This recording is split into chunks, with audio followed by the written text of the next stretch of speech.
ये सर जी देखें, ठीक है, कपड़ा भी काफ़ी मोटा है। अस्सलाम वालेकुम प्यारे भाई। अच्छा प्यारे भाई, ये जब आप बैन चढ़ाते हैं ना, लगाते हैं, तो ये देखें आपकी सिलाई जो है ना वो यहाँ पे आनी चाहिए, बिल्कुल इसके बराबर सामने, बिल्कुल इसके ऊपर करेंगे तो फिर भी गैप बन जाएगा।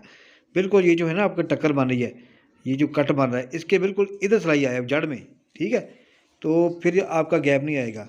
और दूसरे नंबर पर आपने क्या करना है कि ये देखें सिलाई जो है ना आपकी बिल्कुल ये यूँ देखें, बिल्कुल ना आगे हो ना पीछे हो, बिल्कुल इसके बराबर हो, बल्कि एक आध धागा थोड़ा पीछे हो ना इसके, ये पट्टी से, तो वो ज़रा बेहतर है।